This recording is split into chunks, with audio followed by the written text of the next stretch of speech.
Economics and Management and Agriculture at the Dyson School of Applied Economics and Management. He is a professor in both the Department of Economics and the Department of Global Development, and he's a fellow of the David R. Atkinson Center for a Sustainable Future, all at Cornell University. A couple things before we get started. The chat is restricted to only co-hosts, and Maya is going to be monitoring all the questions. So if you have any questions or comments, you can either raise your hand and one of us can unmute you and call on you, or you can chat Maya your question and she'll read it out to everyone. Also, please keep your mics muted the whole time unless one of us unmutes you, and try to turn your cameras on unless you didn't turn in the photo release form. Then please keep it off. For any of you, we were just wondering, because it might be a lot like bandwidth-wise, if you have shaky connection, would it be better if, for you guys, if we turned our cameras off for now, or do you think you guys can handle it? You can feel free to just chat any of us if it ever becomes too much. Okay. Yeah, I think that's good. So let's welcome Professor Barrett. Great, thank you very much, Eileen. Thank you all for taking time out of your afternoon to join me. I am very honored to be your first speaker. I didn't realize this was the first webinar for the club. I would have been a little more nervous if I'd known that I'm breaking the ice for all of you. Let me just explain briefly why I'm going to talk on this particular topic. From my understanding, you're all high school students. Most of you, I believe, are rising juniors in high school, all in the New York City metro area. So I am assuming that you all are very interested in economics, hence your membership in the club, but you probably haven't had a lot of exposure to economics in formal coursework. So I'm going to try to talk you through some concepts, but I'm going to talk you through some concepts as they apply to a domain in which I work. My research group at Cornell works primarily on poverty and hunger and sustainability problems in rural Africa and rural Asia. And that might seem really distant from things in upstate New York, although I appreciate that sitting in the metro area, we may as well be in Asia or Africa up here, that we're a world away from New York City. But I'd like you to think for just a moment about your own daily existence. I'm hopeful that none of you are worried about where you're going to get your next meal from. I'm going to hazard the guess that since you've got a smartphone or a computer through which you're connecting to this webinar, that you've got a secure enough situation economically that you can count on being able to get dinner tonight, etc. Not everybody is so fortunate. Indeed, about 40% of the world has some significant concerns about where their family will get meals from in the coming week. And to understand why so much of the world struggles to make sure that they have adequate nutrition, it's important to understand up the food chain, literally, back to where food is produced. This is going to take you quite far from major cities, but it's ultimately going to drive us to think about how do we move from being a world with about 1 billion people in it a century ago to a world closing on 8 billion people today, and yet somehow we're able to feed people. What's the process by which we're generating adequate food to increasingly ensure that people like all of you and me and my family have enough food and are pretty confident that we'll be able to eat reasonably well going forward. And it all turns on how technologies of basic production arise and diffuse through an economy, and how markets then mediate the exchange of things that are produced. Okay, so if that sounds slightly abstract, let me dive into things to get to more detail. So the questions that we're going to answer all come from a very specific domain of economics that we refer to in my field as development microeconomics. So let me parse that. Development means it applies to the process of economic development, the process of moving from a state of poverty to a state of relative wealth. And microeconomics means that it's about decisions happening at smaller scale, individual, family, firm decisions, rather than the behavior of the aggregate, which we refer to as macroeconomics. So I'm going to give you some insights from the perspective of development microeconomics, where we are essentially studying choice, but we're studying choice constrained by scarcity. How many of you have more than 24 hours in the day? I don't see any hands going up. That's good. That means you can do the basic accounting. But the fact that we only have 24 hours a day means there are only so many things that we can do in any given day. So we face a constraint on the amount of time we have available to allocate. And those constraints are not just time, they're money, they're the things that are socially acceptable or legal. So we face a lot of constraints on our choice. You're all teens, you face constraints because there are rules imposed on you by your school, by your parents, by whatever bodies might regulate your behavior. So we all face constraints. The microeconomics of choice are about how we optimize facing those constraints. So we're going to go through using the lens of development microeconomics and the study of constrained choice to think about, why does agricultural technological change matter? Why should you, sitting in a city, care what's happening on farms? Second, when technological change arises, when some new technology comes out, how does it diffuse? And who gains from those advances? Just to give away a punchline, you might think that it's farmers who benefit from new technologies. Mainly it's food consumers. It's people like you and me. I'm not a farmer, I'm a professor. So who gains from technological choices and why? And what are some of the implications of this for things like intellectual property, meaning patents and trademarks and so forth, and for the financing of research and development, R&D. If we get time, I'll talk about things that impede the diffusion of technologies. When we come up with some fantastic new seed or an improved piece of machinery or a cool robot that'll improve productivity on the farms, why wouldn't that diffuse broadly? Why wouldn't everybody take it up? And finally, if we have time, we'll talk about markets and contracts as being like a technology. So why does agricultural technological change matter? And this is where webinar format is terrible, because usually I'm a lecturer who likes to wander around a classroom and interact with people visually, come right up to you and have a conversation. So I can't do that very effectively here. Let me try to simulate slightly. The fundamental reason why agricultural technological change matters is there are more and more people in the world. Every belly needs to be filled every day. But also, as incomes grow, the sort of food demand people has grows.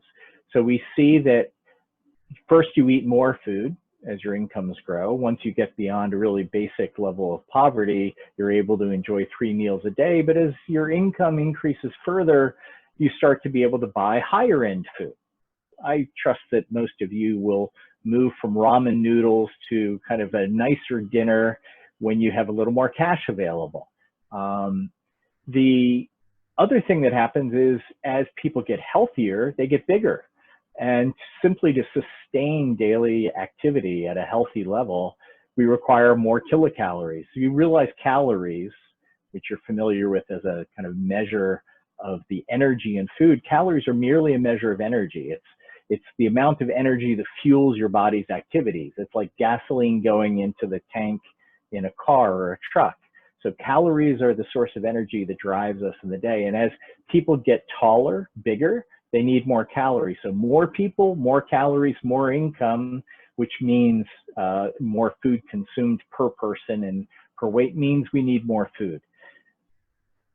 But we don't get an ever expanding planet. There's only so much soil nutrients in the world. There's only so much water coming from rainfall. There's only so much labor available. And also, as people get richer, they typically prefer to work less. They prefer to take more leisure. So as this demand for food keeps expanding, but we don't have expanding inputs, the resources we draw on to create food are not expanding at the same rate. We have to become more efficient in how we use scarce resources. So that is the basic reason why we need technological change, is to more efficiently use the scarce resources available to us. And the single most tangible, universally constant thing that expands as incomes go up is food consumption. So the implication is we have to raise output because we can't get much more in the way of inputs in order to meet human demands while respecting the scarcity. Another reason for people to think about agricultural technological change as important is for those of us who particularly worry about the poor, if you have a little bit of a social justice instinct, so that you have a preferential option for the poor, to use some language familiar to one tradition of thought, then agricultural technological change is actually the most pro-poor type of technological change that exists. We know from a range of studies that as we increase productivity in agriculture and grow the agricultural sector's output, we reduce poverty at roughly 3 times the rate compared to the similar rate of growth in any non-agricultural sector.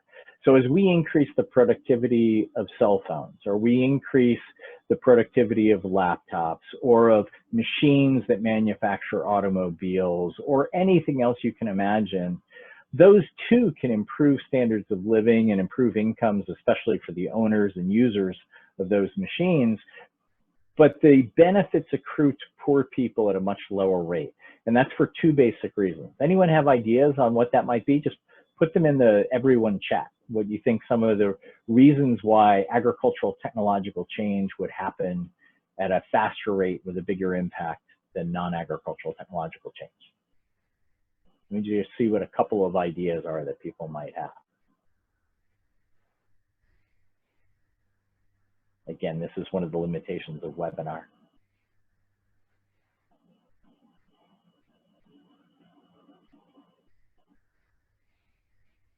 Actually, they're not coming through on my end, which is odd. Okay. Tell you what, we'll try this a different way then, since I guess somehow we've turned off your chat. My apologies. The main reasons are, first, where do poor people work? Are there a lot of poor people working as lawyers on Fifth Avenue or as bankers down on Wall Street? Not many. You have a lot of poor people around the world who work as farmers, even more who work as farm workers. They're too poor to own land, so they work for farmers. Farming is dangerous, difficult, physically demanding work. So disproportionately, people who work on farms are poor, but also as you get beyond the farm gate, once farm products are harvested and pushed into the marketing channel, think about what happens thereafter. So livestock go to slaughterhouses. Some of you have read about the problems in slaughterhouses in the United States associated with COVID, that you have all these workers packed together in very tight spaces with a fast-moving line that has the carcass of a slaughtered animal on it, and they're carving it up to put it packaged meat for retail grocery stores and for restaurant chains, et cetera. That's dangerous, really unpleasant work. And the people who take those jobs are disproportionately desperate. Their jobs depend upon there being agricultural inputs. So we get a disproportionate share of poor people working in the agri-food sector generally, in processing grain in mills, in processing carcasses of slaughtered livestock in abattoirs and slaughterhouses, et cetera. So the employment side is a big deal for agricultural productivity because it impacts farmers, farm workers, and workers downstream from the farm. It also impacts all of us because the more productive farming is, the lower our food prices relative to the price of other things. We'll come to that in just a minute. So from both of these mechanisms, both from the income generation side for farmers and workers, and from the price side for consumers, we see that, that agricultural technological change is really important. And if you don't believe me, you should believe one of the greatest authorities ever. A guy named Ted Schultz won the Nobel Prize in economics before any of you were born, 1979. And here I reproduce the opening sentences from his Nobel Prize acceptance speech. Most of the people in the world are poor. That's actually not true today, but a large share of people in the world today are poor. Most of the people in the world are poor, so if we knew the economics of being poor, we would know much of the economics that really matters. most of the world's poor people earn their living from agriculture. So if we knew the economics of agriculture, we would know much of the economics of being poor. There you go. So that quote sat on the door to my office at Cornell for 22 years now. So what spurs agricultural growth? Let me just talk you through some really simple analytics, and let me orient you first. I trust everyone can see my screen, right? Eileen, you can see fine? Okay, so the vertical axis on this graph is output. So just think about that as the volume of food that's produced. And the x-axis, the horizontal axis, is inputs. Think about that as some composite of land and labor and water, all the things that go into producing food. And so we start off with some initial level of inputs, x naught, so x superscript 0 or naught, and that produces output y naught according to some production function. The production function is the thing that describes how we map inputs into outputs, how we can transform land and labor and seed into harvested cereals, for example. And so that we commonly represent with the production possibility curve, or a production function. So that blue curve is the production possibility curve. So imagine this is where we start. So there are 3 ways you can increase output. The first is we can just use more inputs.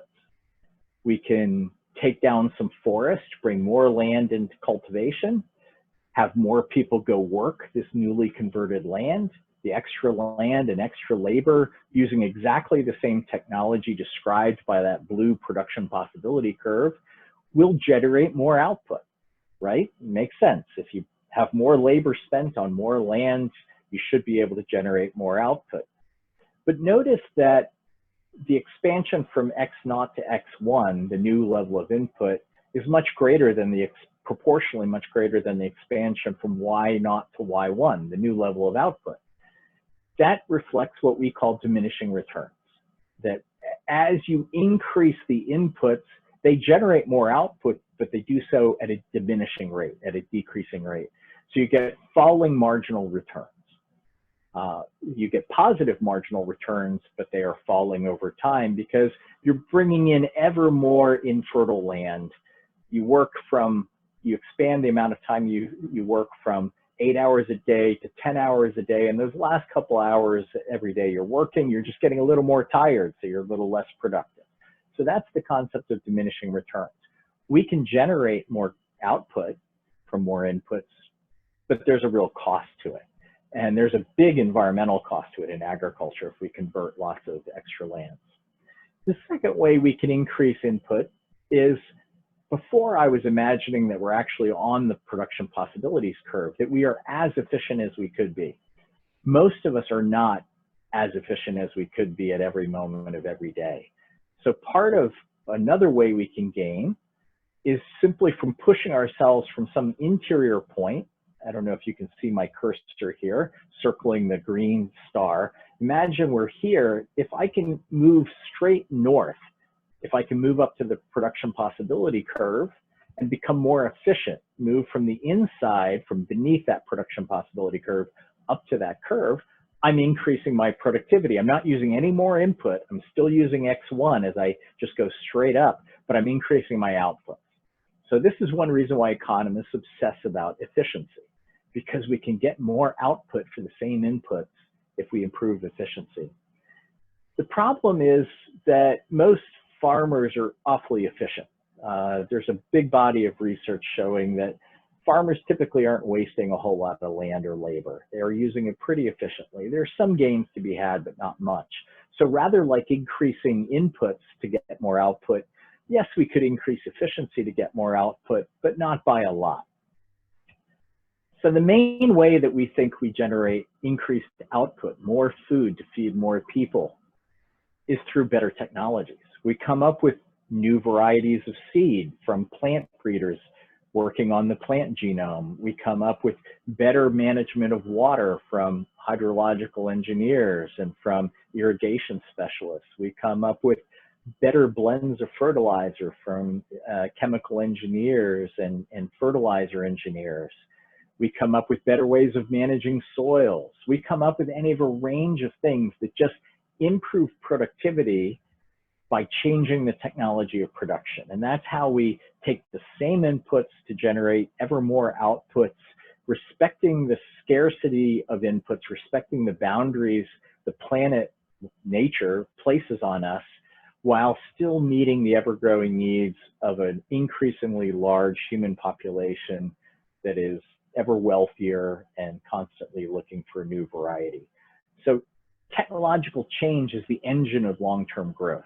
And it's also the engine of sustainable growth, how we can accommodate more people wanting a better life for themselves and their families than they could achieve otherwise without destroying the planet. So one of you has just asked me, is vertical farming in the technological change category? Yes, that's an excellent example. 100 years ago, we didn't have the option of growing fresh vegetables in converted warehouse space in urban areas because we didn't have the sunlight to do this. Now we've got new forms of converting electricity through appropriate light bulbs to grow indoors, grow plants indoors.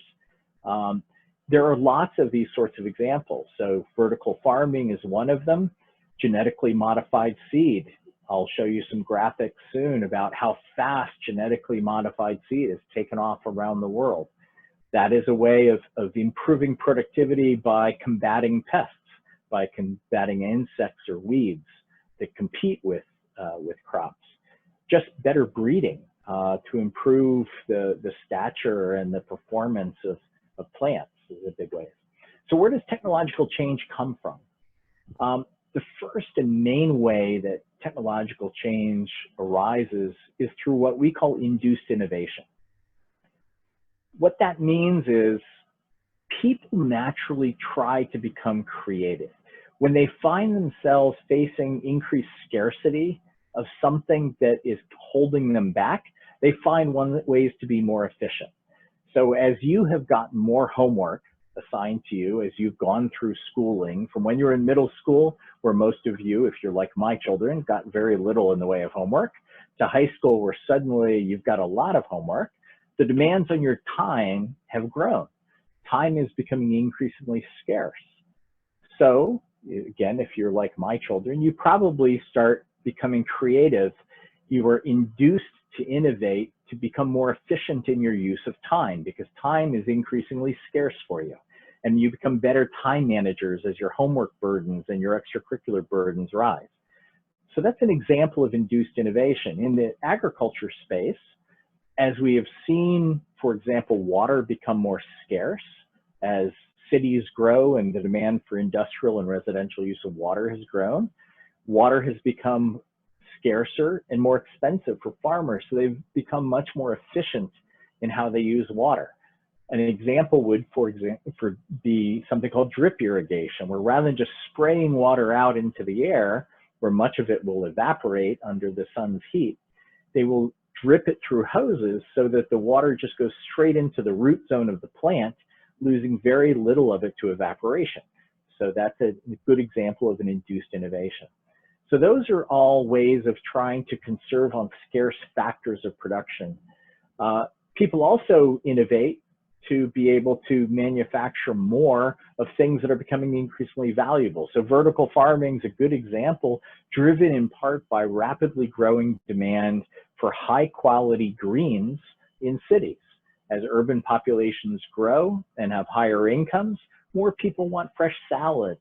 They want nice exotic greens that you can grow reasonably quickly and effectively using these new technologies. So they will move from farming just corn or potatoes to farming mescaline and arugula and such things, and they'll do it close to the city. Those are examples of induced innovation. This is people responding to signals of scarcity and value. Second is strategically targeted investments.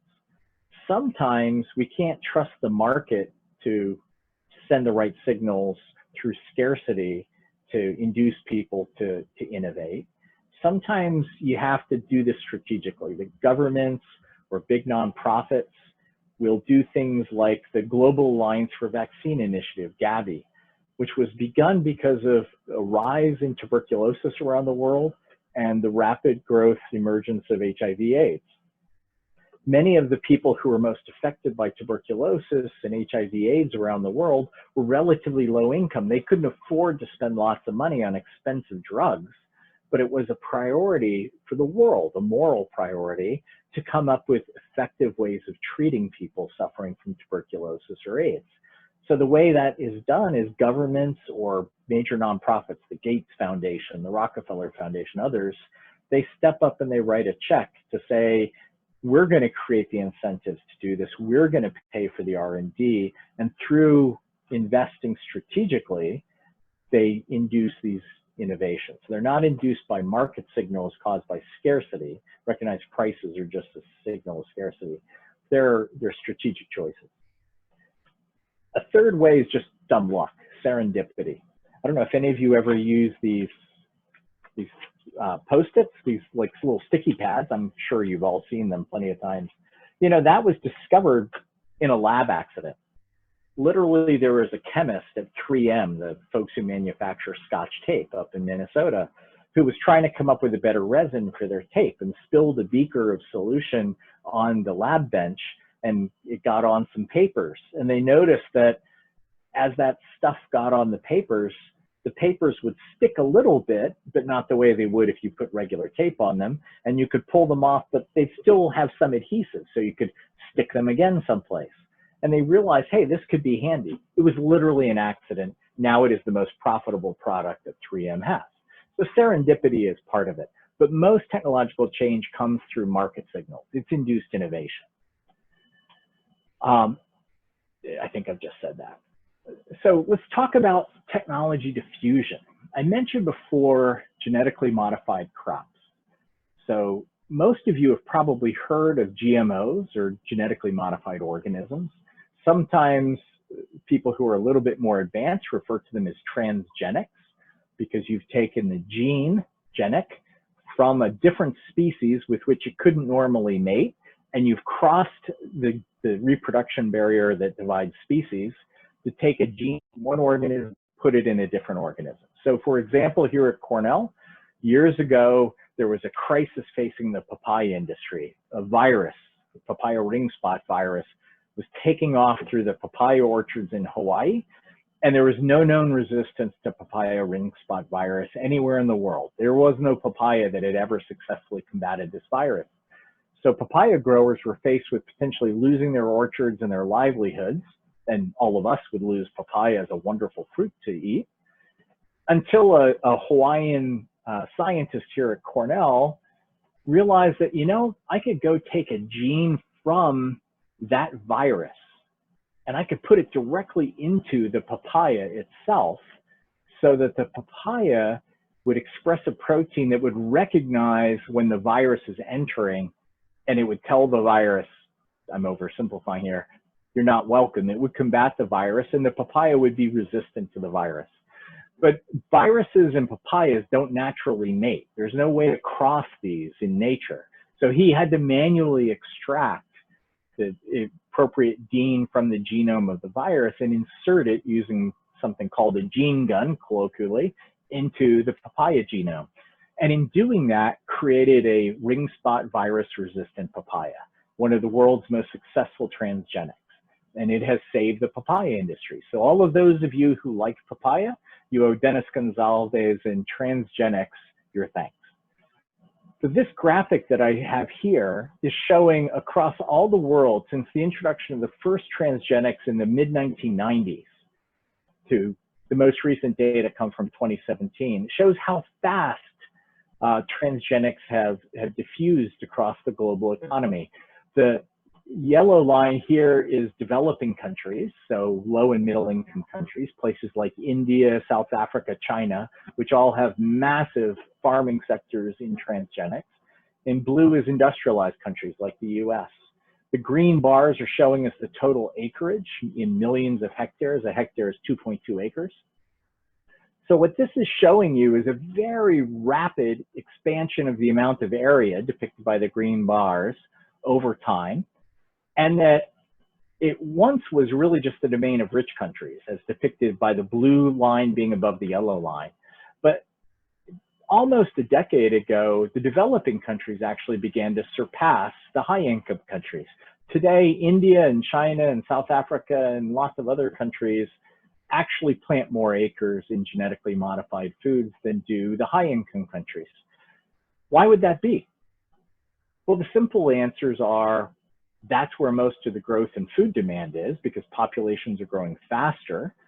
And starting from a low income level, the demand for food increases faster for a given amount of income you increase than starting from a high level. And in low income countries, tropical areas typically face bigger pest pressures and weed pressures than we do in temperate zones. Like here in upstate New York, I can look out my office window here, and at the far end of my neighbor's property begins farmland. But that's covered in snow in winter that kills off pests and kills off weeds. So we have, because of our hard winters, we get this natural pest and weed control mechanism. But in Kenya and Ethiopia and Nigeria and India, you don't get the same thing. So you need something to help you manage the pests and weeds that compete with your crops. And that's expensive if you use chemicals. So this is, transgenics are a way of getting within the seed, a way of controlling pests and weeds. So these have been extremely successful, the fastest diffusing technologies in history, but they do so in a patchwork. So this graphic I have in the lower right shows you the geography of adoption across several countries in Africa of agrochemicals, of fertilizers and pesticides designed to control pests and to promote uptake of nutrients to help crops grow better. And what this shows you is the dark green areas are areas where you have very high rates of adoption. More than half the farmers are using those technologies, while the lightest color, there is no uptake whatsoever. So within a country like Ethiopia, we have in the far northeast here, which is a very dry area, you have essentially no use of modern agrochemical inputs, while in these areas in dark green within the same country, most farmers are using this. We see tremendous differences in uptake of these technologies across countries and within countries. Part of that is because of geography. Where is the pest pressure? Where is there nutrient deficiency in soils? Part of this is access to markets. Part of this is where are people too poor, where are farmers too poor to be able to afford the technologies? Part of it is farm size. So let me switch gears for a moment and talk about machinery on farming. Farming is hard work. I don't know if any of you have ever tried, spent a week working on a farm someplace. It's very arduous labor. Most of us would prefer to ride in a tractor than to be working with tools to till the soil. We'd rather be driving a harvester than wielding a scythe to try to harvest grain. In poor places, we find that the uptake of machinery to help improve labor productivity and make farming easier and less dangerous for people, that the uptake of those technologies has proceeded pretty quickly when there has been reasonably rapid economic growth. So here I just reproduced some graphics from a brand new research article out this month, as it happens, in a journal from Vietnam, where we have data, nationally representative data, going all the way back to 1992. So before any of you were born, when Vietnam was an extremely poor agrarian country. Vietnam in 1992 had macroeconomic indicators that look a lot like Liberia does today, one of the poorer African countries. And we saw in 1992, which is the black line, that as you look at the size of farms, so the horizontal axis here is the farm size in square meters. These are logs so that we can compress the scale. But if you look at how much, so as we go out, you're getting to bigger farms, and we look at the proportion of people who've adopted on the vertical axis. So this is the proportion of people who've adopted machinery. So it starts off in the smallest level, about 7% of people were adopting in 1992 at the smallest farm sizes, and about 35% at the largest farm sizes, if you can see where I'm circling the cursor.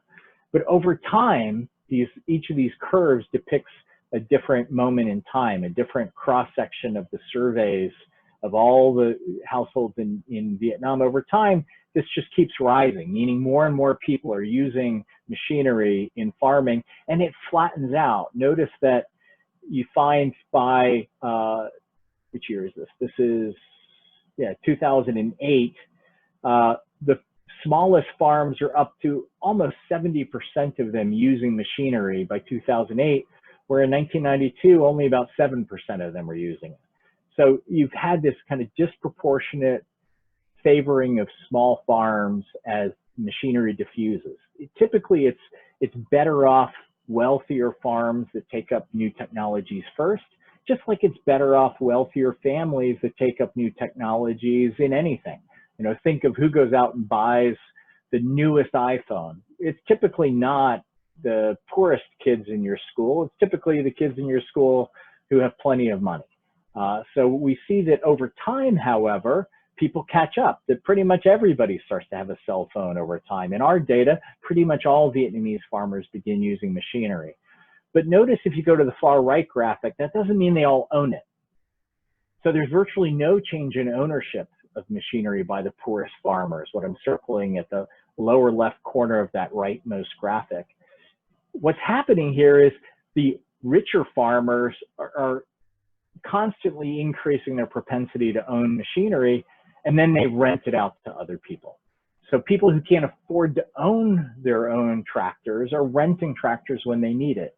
Much like many of us don't buy a car, we can't afford a car, but we'll hire an Uber or a Lyft or take a taxi when we need a ride. So we'll just go out and rent a car from Avis or Budget or whoever. So the emergence, the diffusion of the technology, even for people who can't afford to buy the whole thing, gives people access typically through markets, through rental markets. Let me stop there for a moment and ask, are there questions before I talk about who wins and who loses?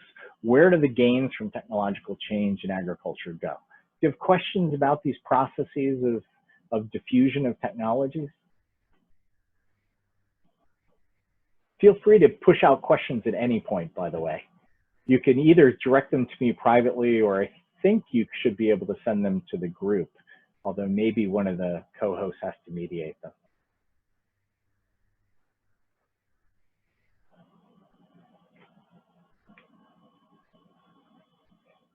So while waiting, why don't I get started? But send your questions through and I'll stop and we can backtrack as needed. So let me explain a little bit about who is it who benefits from these technologies.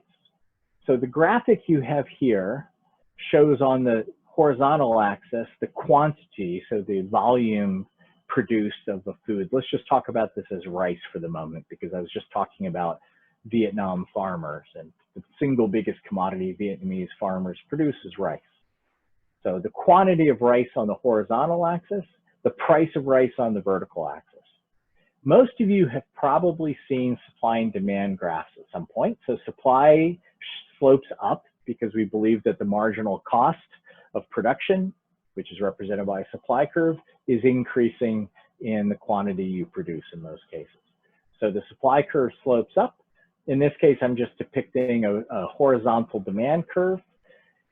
The place where supply and demand intersect, where the amount that producers produce and wish to sell exactly equals the amount that purchasers wish to buy, that is the market clearing volume, and that generates a market price P. And the market price P that suppliers get, insofar as it is above the cost of production, which is the supply curve point, this is all profit. So we call this producer surplus in economics, but you could just think of it as profit. So the idea that technological change is benefiting farmers relies on the idea that technological change increases profits. So that happens when the technological change shifts out the supply curve, meaning that it is more efficient, that you can produce the same quantity of goods. So pick a point here, and that for the same quantity, the original cost of production depicted by the supply curve was here, comes straight down to hold the quantity constant. Now the cost of production is here. You're more efficient. That is a lower marginal cost of production with the new technology, and that results in greater profit, so added producer surplus. Technological change benefits producers by increasing profitability, increasing producer surplus, under a really strong assumption that demand is what we call perfectly elastic, meaning this flat demand curve means for a given price, people will buy any quantity producers generate. They are not at all sensitive to prices. They will just buy that amount, full stop. So they will buy any amount at that price. So here, this is just not real. That's not the way the world works. If prices go up, then you demand less, you buy less. If prices go down, you buy more. So we believe demand curves actually have slope to them. So I'm about to change that in just a second. But the key point here is that the idea that farmers are the ones benefiting from technological change relies on this idea that demand is perfectly elastic. That actually is true for a narrow band. Basically, when you have the first people who are adopting, the first people using tractors who are becoming more efficient, their production is such a small share of total production that it doesn't change the aggregate supply curve. So their own costs are dropping, but prices aren't changing. So if you're an early adopter of a new technology that improves your efficiency, you're going to make money in the short term. You're going to have profits that your competitors who are slower to adopt don't enjoy. But that will disappear over time as the technology diffuses and others begin to adopt the same technology. So the other way in which this happens is where you have an infinitely large market available to you, where Vietnamese rice farmers now export to the world. In 1992, when our data started, Vietnam was an importing country. They grew less rice than they eat, so they had to import rice from other countries, mainly from Thailand, not too far away. Today, their productivity has grown to the point that they export enormous amounts of rice to other countries. So in exporting, they are able to sell whatever quantity they like at the global price. So they effectively face a flat demand curve because there's a massive global market out there to absorb whatever surplus they produce. So if you are a small country and you can export, then you face a demand curve that looks like this, and improving profitability through technological change really does benefit farmers. But that's— Professor Barrett? Yes, please. Sorry, I just received a question in the chat. So someone asked, hypothetically speaking, since you claim over time things get more common, could the inverse happen in the agricultural or economic field? I'm not sure I follow the question. Can you repeat that, please? It says, hypothetically speaking, since you claim over time, like things get more common, it says, could the inverse happen in the agriculture or economic field? I'm afraid I don't really understand the question. So I got another question that I can address that anticipates the next slide. The next question said, I'm confused on how to read the graph. If the quantity increases, wouldn't price decrease? So in the graph I show you here, no, it wouldn't, because demand is perfectly elastic. The demand curve is flat. What you're anticipating correctly is that we usually think of a demand curve as sloping down, as looking like this, so that when you increase supply, prices are going to fall. So Alexa, you're exactly right in your anticipation of a more realistic depiction of a market is that demand curves slope down. Demand curves slope down for food for a really simple reason. Can you eat an infinite amount of food any given day? If you can, congratulations. You are every buffet restaurant owner's absolute nightmare. Most of us face a very basic physiological limit to how much food we can take in. We need a minimum amount in a given day, and we sort of have a maximum amount in a given day. And that is not a big band, actually, between the minimum and maximum, between what we have to eat so as not to really feel weak, and what the maximum is we can eat without feeling completely disgusting and getting ourselves sick. So that physiological limit means that no matter how much prices fall, there's a limit to how much we're going to eat. And conversely, no matter how much prices rise, there's a minimum amount we're going to have to eat. So you get a demand curve typically that looks more like this. It's pretty steeply sloped. Rather than that horizontal one I just showed you before, we believe most demand curves for food look more like this. Now what this means, let me just back up one step, is from that original position, the original technology, there is profit still to farmers, and that is the producer surplus, where the area above the supply schedule and beneath the price. But consumers who would be willing to pay more than the price are also getting benefit. We call that consumer surplus. It's sort of the consumer's analog to profit. So when you go to a restaurant and you get a great meal and it costs you $5 or $6, you probably have the reaction that, wow, what a deal. I want to go back and do that. I feel so good about that. I would have been willing to pay twice that. Well, that I would have been willing to pay twice that feeling that you have, that I got a great deal, is consumer surplus. We don't monetize that in the same way, but it's a very real benefit. As technology changes and the producer's efficiency increases and shifts that supply schedule, because supply expands and the demand curve slopes down, prices fall, exactly as Alexa anticipated. So the expansion in supply holding demand constant is going to lead prices down. And with price inelastic demand, prices falling can mean that farmers are actually worse off. So one of you asked, if demand increases, wouldn't the price increase? Yes, if demand increased and supply didn't increase, then prices would go up. So to see that, let's just go back a step. I can't draw it quickly here, but imagine that rather than the supply curve shifting out, the demand curve shifted out because population's growing and people are getting richer. If that happens, because the marginal cost of producing food increases in the amount that you're going to produce, prices are going to go up.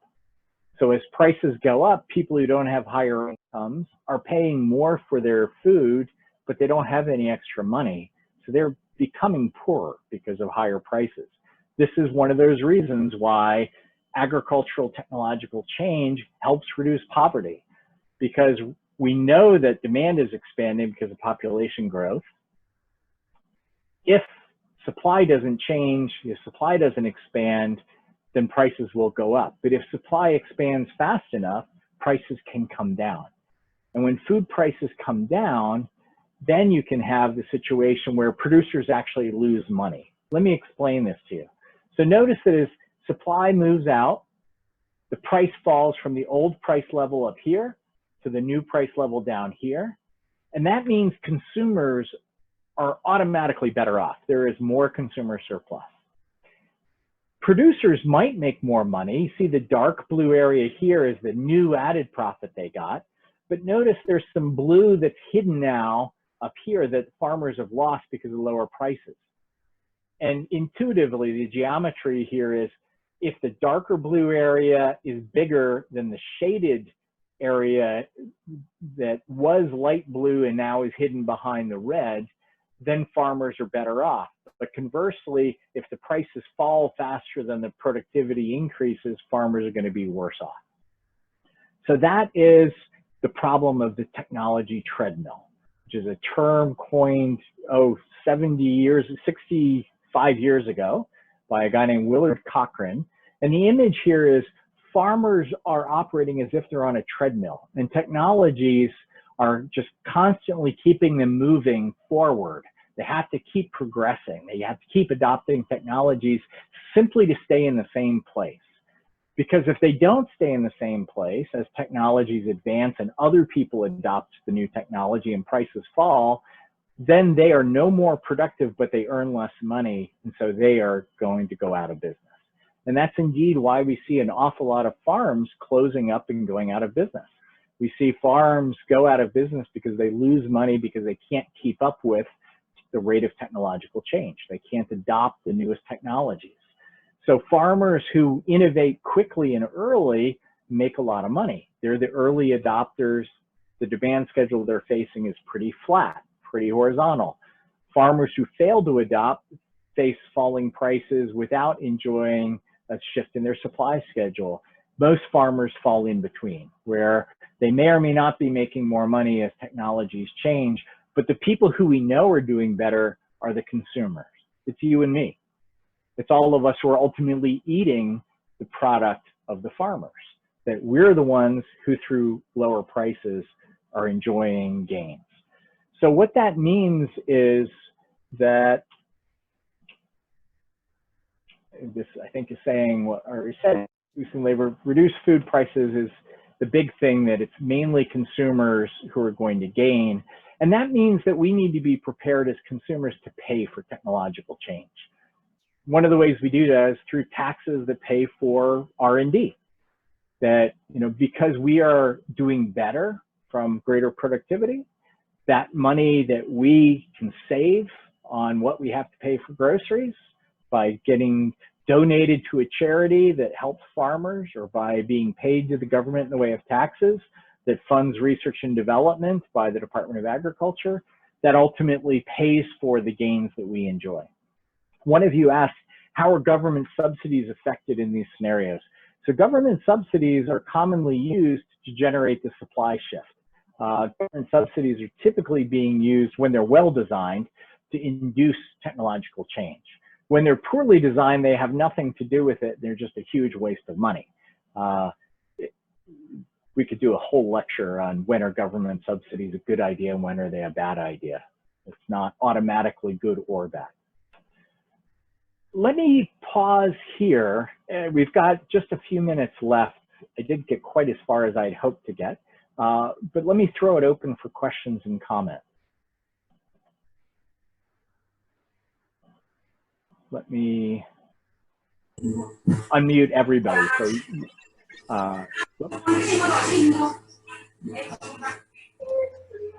okay, so you should all be able to unmute yourselves. So please just take turns and raise questions.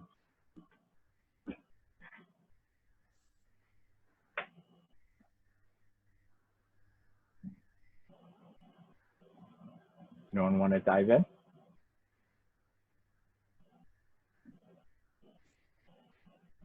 I have a question. Yes, please. Are there any fields that are very similar to agriculture? You mean that have the same sort of thing happening with Yes. supply and demand? That's a great question. There are some, there aren't many. So agriculture is a little bit different from most, but one field that is very similar concerns healthcare for poor people, because you have something pretty similar. You know, think about your willingness to pay for a curative treatment for a disease. So you'll pay pretty much whatever it takes to heal yourself or your family members, right? So you're pretty price insensitive, and that means that your demand schedule is pretty inelastic. It's kind of vertical, like the one that I drew before. In that sort of setting, the gains to consumers are really big from technological change. It saves our lives. And that's the big reason why we find charities and governments invest so much in trying to improve the technology of healthcare. So why we have a big National Institutes for Health, because the tax dollars that go into paying for those discoveries help keep us alive, and those benefits go to all the population. That is not true for all forms of healthcare. So if you think about, you know, I'm a middle-aged man, my hairline is starting to recede. So an anti-baldness drug for older guys like me, that's not quite the same thing as a life-saving drug for childhood cancers or a vaccine for COVID. So those sorts of drugs or healthcare treatments, it doesn't have to be a drug, it can be a treatment of any sort, have some of the same properties. And one of the really basic things that results from this distribution of the gains from technological change between the producers and the consumers is when it's consumers who gain the most, that's when we as a society need to all chip in to fund the technological change. And that's why we invest in R&D for agriculture and why we invest in R&D for medicine so heavily. So one of you just asked if I could explain the idea of donating a portion of consumer surplus to charities. So one way we can do that is through taxes. That's the government compels each of us to pay a certain amount of money in, and then the government redirects some of it. So in this country, the federal government puts a lot of money, billions of dollars, into the National Institute for Health. Then it puts billions of dollars into the Department of Agriculture, both of which pay for a lot of R&D in agriculture and medicine. But we can do that indirectly through charities. And that is us voluntarily giving money to groups that are doing this sort of work. So, my family tithes. My family commits 10% of our income to charities every year. And we try to pick groups that are directly helping least fortunate populations. And some of that goes to trying to help with developing and diffusing technologies that will help them. So you pick a charity you really like that is focused on helping to make affordable, high quality healthcare for poor people, or that is trying to help small farmers to adopt the best technologies. And you're doing the same thing directly, but taking the government out of the loop. Another of you asked how COVID will affect agricultural technology. That is a really hard question. I'm actually in the middle of writing a piece on that right now. A couple of answers on that are pretty obvious to me. One is robots. In-field robots are being developed at a very fast rate. And one of the real concerns that lots of people have, whether it's on farms or in slaughterhouses or factories processing agricultural products, is that an infectious disease like COVID means you can wind up shutting a whole farm down or shutting a plant down because suddenly you have an outbreak among the workers. Robots don't get sick the same way. So we've seen here in upstate New York, most of the milk you drink is coming from upstate New York. It's, the dairy farms near me, their cows are generating the milk that goes to trucks to get processed, put into cartons and jugs and sent down to your grocery stores. So those of you who drink milk, there's a pretty good chance some of that milk is coming from up near where I live. Well, a lot of those dairies have been putting robots in place because they've been having an increasingly hard time recruiting workers who will show up at dairies to work. Dairy work is hard. You're covered in cow manure all the time. Cows have to be milked a couple of times a day, and that starts commonly about 3 in the morning. So you have terrible hours, it's hot, it smells nasty, you get kicked and stepped on by cows and get hurt. Most people don't want those jobs. And as dairy farmers have been struggling to find people to fill those jobs, they've increasingly moved to robots that are getting cheaper. And COVID is accelerating people's move towards using robots. We'll see that happening much more in farming and in post-harvest processing, partly because of COVID. And one of you asked, wouldn't use of robots decrease jobs? Absolutely. And that's a real big concern that, we will see farmers and factory owners and slaughterhouse owners increasingly trying to use robots to replace workers because robots can't get sick. But that means that those jobs aren't there, which makes it worse for people who are struggling to find decent jobs. So this is not a good solution. It's just a solution that is emerging because farmers and factory owners have to find something that works. Another of you asked, how does the global and national economy affect farmers and farm workers? So remember that graphic I showed you before where the demand curve was pretty flat. So that is what happens when you have big export markets around the world, as the United States does. The United States is a big agricultural exporter. We're one of the most productive farming economies in the world. We sell far more farm product to the rest of the world than we buy. So as we engage with the rest of the world, that market absorbs much of the product here and keeps prices from falling as much. So as the trade war with China heated up a couple of years ago, and China stopped buying American soy and American corn and American hogs, that meant that a huge market for American farm products disappeared. And as that market disappeared, prices collapsed. And so we've seen an increase in farm bankruptcies across the Midwestern United States, in part because we lost a big market that hasn't fully come back yet. Now, the same holds the other side for us as consumers. We're all food buyers, And for us, having other countries that can sell us some of the foods that we like to eat that aren't grown here. We don't grow that much rice in the United States. We don't grow tropical fruits that much. We're importing most of them from the rest of the world. For us, having easy access to trade helps to keep prices manageable for us. So trade is a really important shock absorber that stabilizes prices.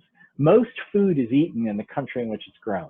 About 3/4 of the food consumed in the world any given day was grown within that same country's borders. So trade is actually a fairly small part of the global food economy, but it plays a huge role in stabilizing prices. And just graphics if you want to think about it. By the way, those slides are on my website if you need access to them. I think Eileen's made them available. Yeah, I'll send it out to everyone after the webinar. Okay. I don't know what time you wanted to end. It's 3:05. How much time did you want, Eileen? Whatever works for you. Okay. Anytime between now and 3:30. Yeah. Oh, okay. Do we have till 3:30? Yeah. Oh, okay. My apologies. For some reason, I had in my head that we were supposed to stop about 3. So a couple of other questions that have come in to me. With increasing natural disasters and extreme conditions, how can technology and already fragile economies adapt to new agricultural challenges? For example, in East Africa with flooding followed by locust swarms, which ruins farms. That is a very sophisticated question, Mia. I'm impressed. So for those who aren't aware, on top of COVID, in East Africa, in Ethiopia, Kenya, Uganda, and then across into South Asia, across the Arabian Peninsula and in Pakistan and India, there are massive locust swarms hitting this year that just look clouds of insects descending on fields and eating everything. It's just an absolute terrible plague hitting many of these farming areas. And it seems to have been caused by unusually warm, rainy weather last year that created very hospitable environment for locusts to breed. And so as they've bred in record numbers, these locust swarms are taking off and just destroying lots and lots of farms. So with things like the locusts, with climate change, with increased extreme weather events from climate change, technologies are really important. Technological change becomes ever more important because we have to adapt to the changing natural environment. So in places where I work in Kenya, for example, we see that as temperatures are warming, pest pressure on crops is increasing. So the value of some of the transgenic varieties that I was mentioning before is increasing because rather than a maize seed that is not immune to, that does not naturally resist a particular borer or a particular insect, now with warmer temperatures, the borer population is bigger, much like the locust populations are bigger. So it is much more important to have seed that is resistant to those insects. And we have seed available to do that, but it is not the traditional seed. So the plant breeders have developed a new technology, and now the task is to diffuse it, to get it out to lots of farmers so that they can start to use it and protect their fields. So technological change is ever more important as we face greater natural disasters and rapidly changing agroecological conditions. It's a very insightful question. So one of you asked, do you think that implementing tariffs on imported produce will benefit local farmers? I've heard conflicting opinions on whether or not tariffs actually work as intended. Tariffs are almost always bad policy. There are some very specific conditions where tariffs work well. Tariffs are basically a way to protect the temporary short-run profits of producers who face competition from abroad, who face competition from producers in other countries. The tariff operates by driving up the price in the country that enacts the tariff. So the tariffs we've enacted in the United States have driven up the price of the various goods protected by tariffs. You'll hear politicians claim that the tariff is being paid by the exporters in the other country. It's simply not true. That's just bad economics, and all the empirical evidence points to the contrary. Tariffs mainly change the price in the country in which the tariff is enacted, so it's mainly the consumers in that country paying for the tariff. So tariffs on Chinese electronics, electronic goods manufactured in China imposed by the United States are just driving up the price of the electronics that you and I buy. They're not really harming Chinese electronics producers very much. Why? Because all the rest of the world can buy those Chinese electronics that Americans have to pay more for. And there are plenty of people in Germany and France and the UK and South Africa and Brazil happy to buy those same Chinese-made electronics that US consumers would like to buy. And they're now able to buy more of it at the same price or a very slightly higher price. The main impact of tariffs is on the consumers in the country in which a tariff is enacted. That's true in agriculture, it's true in all sectors. See, there are more robots questions. Wow, I got people going. You guys are interested in robots. How will tech innovation in the field help with poverty alleviation? Robots are a problem. Robots are a real problem unless we develop effective social safety nets. I mean, the crucial thing about developing robots that can replace workers is recognizing that we need to have something to protect the basic incomes of all people. So some of you may have heard of something called Universal Basic Income, UBI, which is an experiment being run in a few countries right now that ensures everybody gets a minimum income level. Andrew Yang was a presidential candidate who ran on a platform largely based off of UBI. He wanted to give everybody, what was it, $1,000 a month he was going to pay everybody in the United States? Well, if you provide everybody with a basic income, then having robots threaten our jobs is a little less worrisome.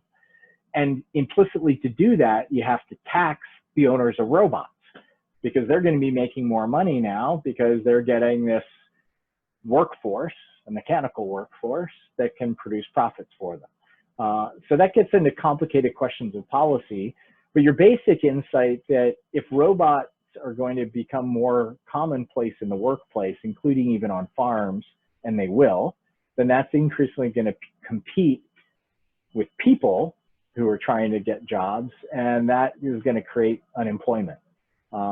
We need ways of dealing with that, whether it's through unemployment insurance or UBI or something else. So one of you asked, what sparked my interest in agricultural technology diffusion, and how did I want to work on that field at Cornell? That's a great question. So my grandfather was a department store buyer in Amsterdam. And then World War II happened. And he and my mother and my grandmother and my uncle had to flee the Netherlands. So they were refugees who came here during World War II. And as new refugees in the United States, you know, my grandfather had to find something to do. And he didn't have connections to get a nice job as a department store buyer in the US, even though that's what he'd been doing in the Netherlands. So long story, he wound up becoming an egg farmer in California. So I knew my family had come from some farming background. And mainly I was working in Africa because I was concerned about poverty and hunger problems. And I recognized that agriculture and improving agricultural productivity was ultimately the route to reducing the most horrible poverty on earth, which is that facing people in rural areas of Africa and some parts of Asia. So I got interested in agriculture and agricultural technology a little bit because of my own family background, but mainly because I saw that it was such an important part of fighting poverty. My research group does a lot of different things at Cornell. We did work more than just on agriculture, but agriculture and agricultural productivity is an important part of what we do. And it, again, it stems from these social justice concerns. Let's see, boy, questions are coming in fast and furious. My apologies to those whose questions I'm just gonna miss as I'm scanning through here. So one of you asked, how will global warming affect the development of agricultural technology? Great question. Scientists are trying hard to speed up the diffusion, the discovery of new technologies better suited to boosting productivity in a warmer world with more frequent severe storms. So for example, there is a big effort to change the photosynthetic pathway in plants. Most of you are probably aware from your high school science biology class or even middle school biology that plants pick up the sun's energy, and through the process of photosynthesis, they convert solar energy into sugars. They convert it into carbon. So they pull in CO2 and they create their own energy, but they aren't super efficient in doing it. And as temperatures get higher, they become even less efficient in doing it. Different plants have different ways of doing photosynthesis. And there's a big effort right now to change how plants that are relatively inefficient do photosynthesis. The big one is rice, because that's the single biggest crop in the world. So if we can change the photosynthesis of rice, we could boost rice productivity appreciably. And there are scientists doing that work right now. A similar sort of problem is that, as many of you know, global warming is leading to sea level rise. And so there are lots of coastal areas around the world that are going to get flooded. And as these areas get flooded more often, that becomes a real challenge for farmers in those areas. So likewise, scientists are developing flood-resistant varieties of crops so that rice growers in India and Bangladesh, who would sometimes get a couple of days of their fields being flooded with water, now increasingly they're getting a week or 10 days or 2 weeks flooded. And those crops will now survive underwater for a longer period of time so they can emerge when waters recede in a way that they couldn't before. There are all sorts of cool digital technologies out there, not just robots, but all sorts of sensors that can pick up diseases on plants earlier. We have lots of technologies that are working. I've talked about drip irrigation before that tries to deliver water right to the root zone. Well, there are sensors that will automatically detect when plants are water stressed and turn the water flow on and then turn it off when they're not stressed, so that you can conserve water, which is going to be very important as the world gets warmer and water becomes ever more scarce. Bottom line is there are all kinds of things happening, but global warming is making agricultural technology improvement ever more important than it was before. So Simran asks, what's your perspective on microfinance as a means of alleviating poverty? So microfinance is important, but it's often badly designed.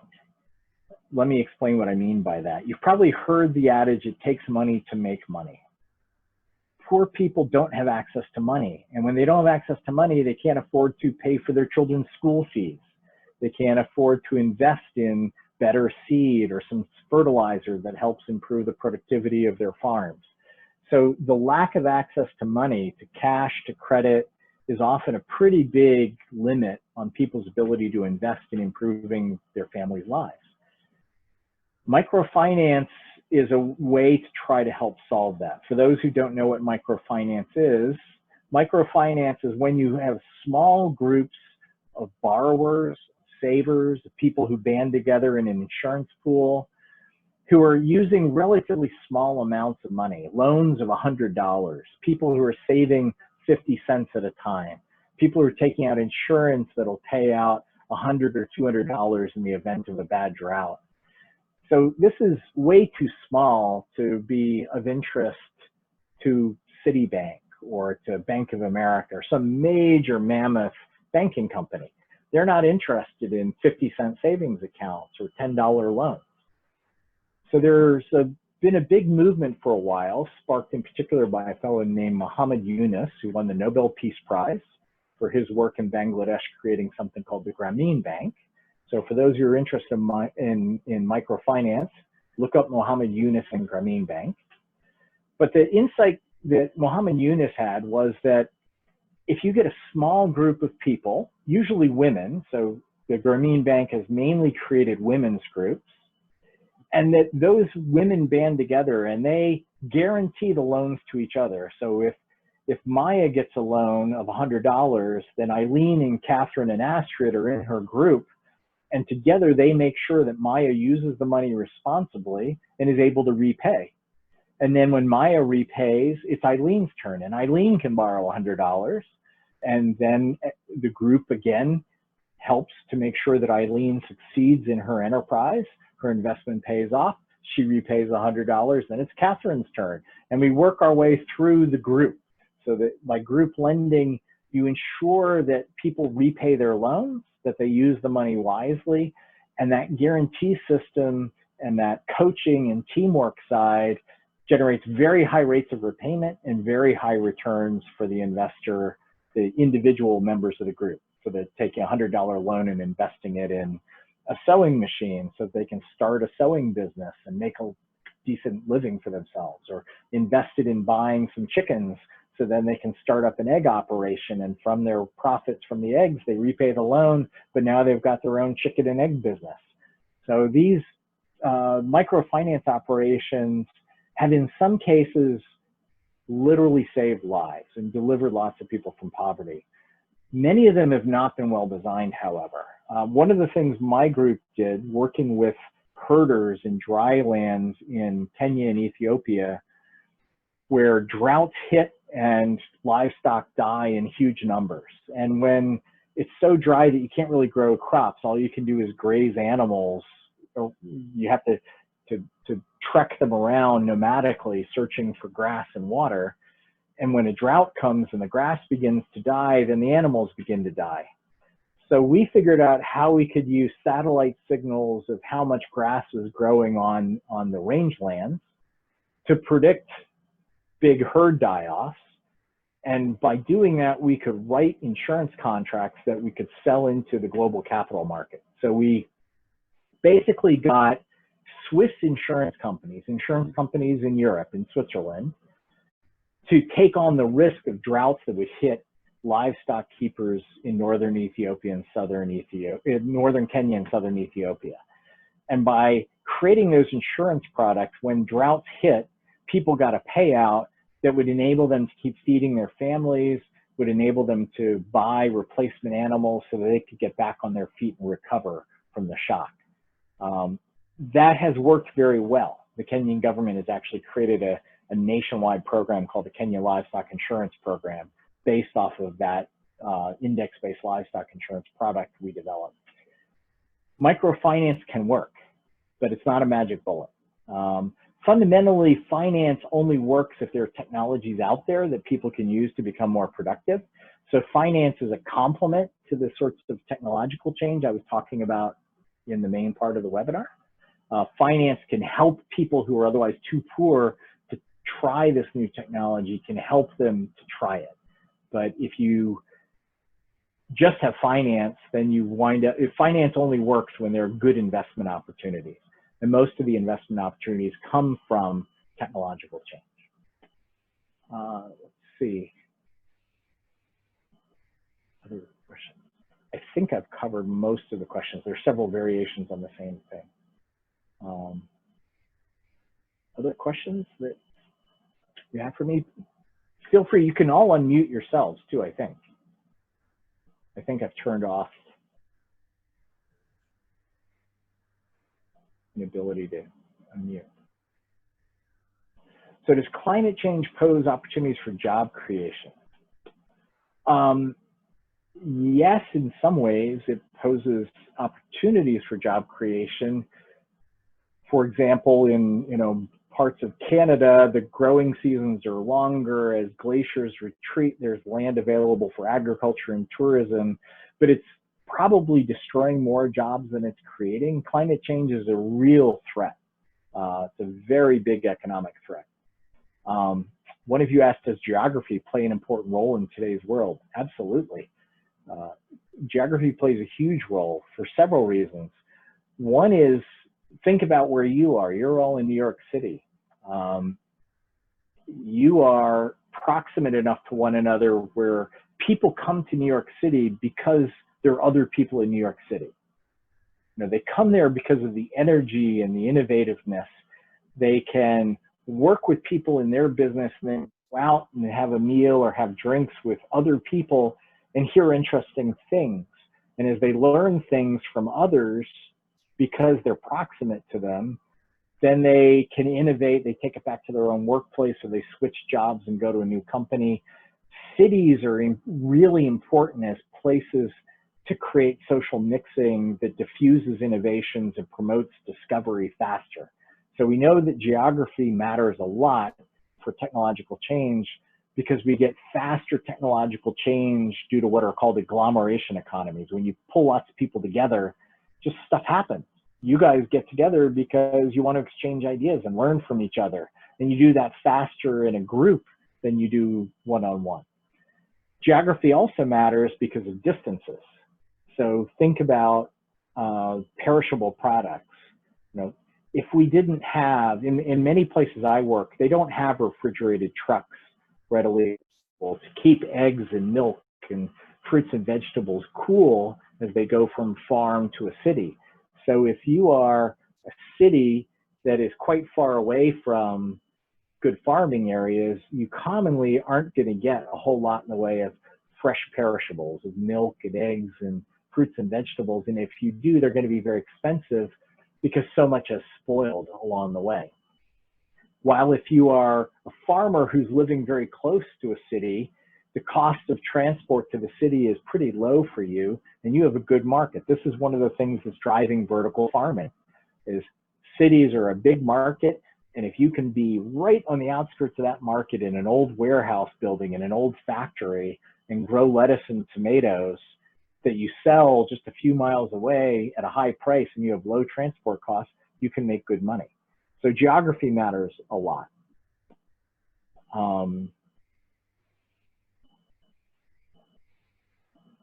How will technological change in agriculture help the sector become more environmentally friendly?